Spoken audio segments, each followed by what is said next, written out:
2분기가 너무나 중요하다. XRP가 만약에 좀 펌핑을 하게 된다면 지금 뭐 3,000원대 가격을 보여주고 있지만 최소 정고점 5,000원 정도는 좀 충분히 넘어가는 그런 슈팅이 나올 수 있지 않을까 조심스럽게 한번 예측해보고 싶습니다. 안녕하세요. 또 이렇게 초대해 주셔서 일단 감사드린다는 말씀 먼저 좀 드리고요. 리플 빅뱅 저자 그리고 타임 레버리지 유튜브 채널을 운영하고 있는 문창훈입니다. 만나뵙게 돼서 반갑습니다. 최근 암호화폐 시장이 부진한 상태에 대해 어떻게 보시나요? 올해 1분기 자체가 암호화폐 굉장히 힘든 장세, 횡보를 하고 또 하락을 하고 조정이 있었던 장세였는데요. 지금 현재 장세를 한 문장으로 좀 요약하자면 이제 좀 성장통을 겪고 나서 다시 한번 끌어올릴 수 있는 준비가 되어지는 시기다. 좀 이렇게 바라보고 있습니다. 무엇보다도 1분기 자체에 바이비트 해킹 사건이라든지 아르헨티나 대통령, 밀레이 대통령의 뭐 리브라 밈코인, 러그풀 사태 등등 사실 코인 시장에 대한 악재가 정말 많았지만 무엇보다도 횡보할 수 있었던 이유, 또 하락할 수밖에 없었던 이유는 도널드 트럼프의 관세 정책을 사실 빼놓고는 얘기할 수는 없거든요. 일단 매크로 쪽에서 이런 불확실성이 확실히 존재를 하고 또 최근에는 뭐 경기 침체 우려라든지 더 나아가서 스태그플레이션까지 올 수가 있다 이런 식의 좀 기조가 있었다 보니까 1분기 자체에 굉장히 좀 먹구름이 낀 듯한 느낌이 있었습니다. 하지만 시간이 지남에 따라 이제 관세 정책도 조금씩 완화 기조로 바뀔 것으로 바라보고 있고요. 그리고 나서 이제 금리 인하 스탠스도 이제 연준에서 조금씩 가능성을 열고 있는 최근에 또 이제 물가지수도 예상치를 하회하면서 조금씩 긍정적으로 나오고 있는 모습이 있기 때문에 2분기 자체는 조금 이제 밝을 것이다. 조금씩 점점 이제 강세로 돌아서는 그런 좀 모습으로 연출될 것이다. 이렇게 좀 바라보고 있습니다. 알트코인과 트럼프 관세 정책에 대해 이야기해 주신다면요?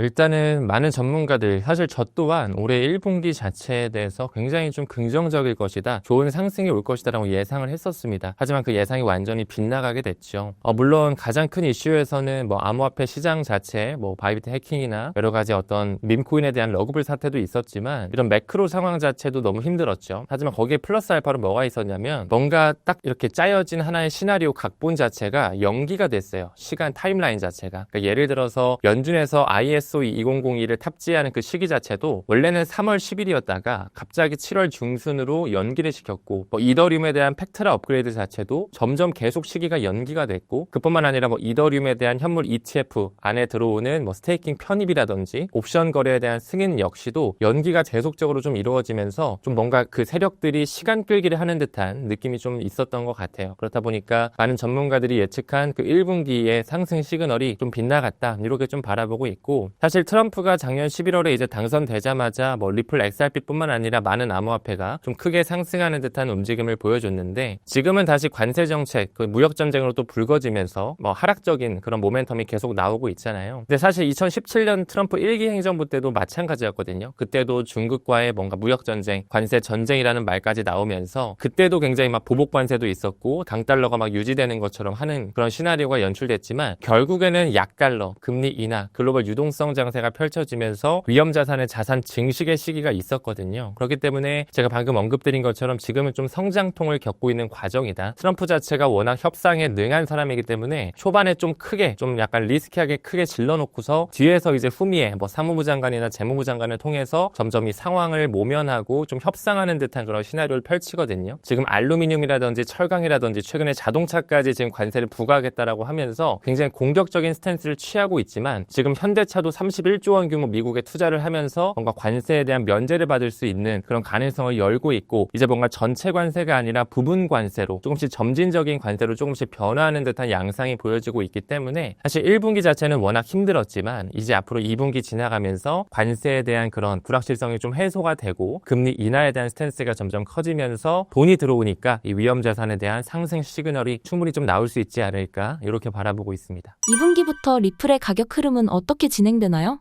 일단 뭐 XRP 같은 경우는 2분기에 있어서 굉장히 중요한 이슈들이 있습니다. 물론 뭐 정확히 가격 예측은 할 수는 없겠지만 우리가 트리거 포인트로 꼭 알아가야 되는 그런 이슈들은 있거든요. 일단은 현재 SEC가 완전히 미국의 증권거래위원회잖아요. SEC가 완전히 이제 물갈이가 되면서 지금 세대 교체가 이루어지는 과정에 있어요. 지금 현재는 마크 우에다라는 사람이 직무대행을 하고 있고 크립토맘이라고 불리는 헤스터 피어스가 지금 크립토의 태스크포스의 수장을 맡아가면서 점점 규제에 대한 명확성을 준비하고 있거든요. 이제 무엇보다 무엇보다도 SEC의 차기 위원장인 폴 애킨스라는 사람이 이제 인준 청문회를 마쳤고 이제 완전히 위원장으로서 취임을 하는 시기를 우리는 좀 기다려야 됩니다. 그 부분이 2분기 안에는 나올 것이라고 보고 있고, 무엇보다도 리플과 SEC의 소송이 완전히 아직까지는 끝나지 않았기 때문에 이 소송에 대한 완전한 판결 일정이 너무 중요하거든요. 지금 4월 16일에 법원에서 이제 리플과 SEC의 소송 최종 판결을 앞두고 있어요. 그래서 너무나 중요한 그런 하나의 타임라인이 될 것 같고, 그 다음으로 또 2분기의 중요한 이슈로는 이제 많은 자산 운용사가 현재 XRP에 대한 현물 ETF를 출시하기 위해 신청을 하고 있는데, 아직까지는 세계 최대 자산 운용사죠. 그 블랙록에서는 아직 신청을 하지 않았습니다. 사실 블랙록에서 신청을 해줘야지만 어느 정도의 승인 가닥이 잡히고 가격적인 상승 모멘텀이 나올 수 있기 때문에, 그래서 2분기가 너무나 중요하다. 그래서 XRP가 만약에 좀 펌핑을 하게 된다면 지금 뭐 3,000원대 가격을 보여주고 있지만 최소 정고점 5,000원 정도는 좀 충분히 넘어가는 그런 슈팅이 나올 수 있지 않을까 조심스럽게 한번 예측해보고 싶습니다. ETF 승인 진행 상황과 실제 가능 여부는 어떻게 보시나요?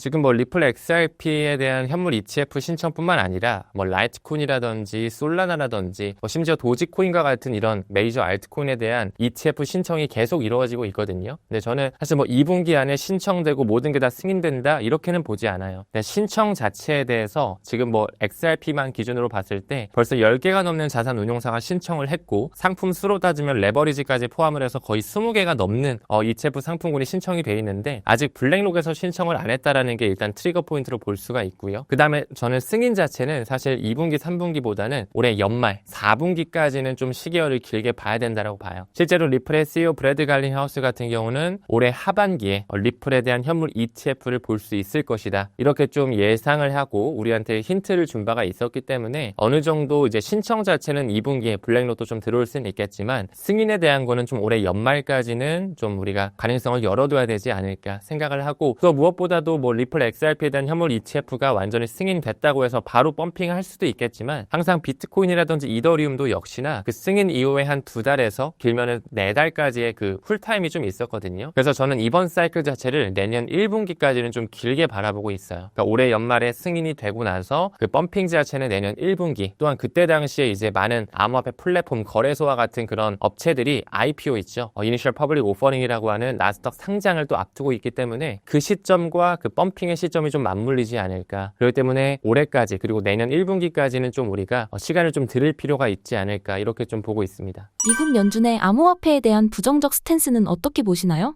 네, 워낙에 뭐 미국 연준이라든지 상원과 하원, 또 법안이 통과가 돼야 되는 부분도 있고, 뭐 OCC라고 하는 통화감독청 역시 워낙 보수적인 그런 기관이기 때문에 사실 아직까지는 이제 암호화폐에 대한 그 생태계가 제도권에 이제 막 편입되는 시기잖아요. 그러다 보니까 사실 한 일각에서는 좀 부정적인 시각으로, 아직까지는 좀 너무 위험하다라는 시각으로 바라보는 그런 언론이나 고위급 자문의 이야기가 나오고 있는데, 사실 이런 것 자체가 하나의 잡음과 하나의 과도기적 시점이라고 바라보고 있습니다. 무엇보다도 지금 현재 OCC 통화감독청 의장 자체도 전 비트퓨리의 임원이었던, 비트퓨리라는 것은 비트코인 채굴업체에 있었던 그 임원급이 지금 OCC 청장으로 왔거든요. 그리고 지금 연준의 제롬 파월 의장도 마찬가지로 미국의 디뱅킹 문제를 완전히 막겠다. 이제 디뱅킹이라고 하는 게 과거에 전통금융권에서 암호화폐를 받아들였다가 이제 되게 초크 포인트라고 해서 목 졸라서 굉장히 힘들게 해서 파산까지 만들었던 이력이 있었거든요. 전통금융권에서 암호화폐를 받아들이지 못하게 하는 걸 디뱅킹이라고 하는데, 이제는 법과 제도가 점점 만들어지는 과정에 있다 보니까 그런 디뱅킹 문제를 완화할 수 있게 약속을 하겠다, 이런 약속을 하는 스탠스. 그리고 최근에 이제 트럼프 자체도 뭐 크립토 서밋이라든지 많은 어떤 크립토 관련된 행사에 와가지고 나는 암호화폐 대통령이고 미국을 암호화폐 수도로 만들겠다, 비트코인뿐만 아니라 뭐 이더리움, 솔라나, 뭐 XRP, 에이다까지 비축 자산 목록에 포함을 하겠다, 이런 식으로 굉장히 좀 어그레시브하게 나가고 있기 때문에 사실 어떤 중장기적인 관점에서 보면은 암호화폐 산업은 들어와질 수밖에 없다라고 봐요. 무엇보다 트럼프가 크립토 차르라고 하는 부서를 만든 이유가 반드시 있을 거거든요. 그 크립토 차르라고 하는 부서는 이제 블록체인과 인공지능 섹터를 그만큼 많이 키우겠다, 산업 영역을 송두리째 좀 바꾸기 위해서 하나 만들어진 하나의 그런 부서라고 볼 수가 있는데, 그런 부서가 만들어지고 지금 고위급 임원진들도 다 친암호화폐 위원들로 물갈이가 되어 있기 때문에 앞으로 암호화폐에 대한 어떤 제도권 편입과 성장세는 굉장히 크게 상승세를 이끌 것이다라고 보고 있습니다. 최근 리플과 SEC의 소송이 마무리됐는데 앞으로 리플의 호재는 이어질까요? 지금 우선 리플과 리플과 SEC의 소송 자체가 거의 4년이 넘었거든요. 2020년 연말에 시작돼서 한 4년, 한 4개월 정도 지금 끌어온 상황입니다. 근데 지금 최근에 SEC가 리플에 대한 항소를 취하했고, 이제 리플도 교차 항소를 취하하면서 사실상 이제 뭐 항소에 대한 이슈에 대한 그런 불확실성은 완전히 없어졌고요. 하지만 아직까지도 리플사가 1억 2,500만 달러라고 하는 벌금은 내야 되는 상황에 놓여 있습니다. 왜냐하면 과거에 리플사가 이제 기관한테 판매를 할 때 프로그래밍 방식으로 판매했던 이력이 있기 때문에 그것에 대한 벌금은 지금 1억 2,500만 달러가 남아 있거든요. 이제 그 벌금의 폭을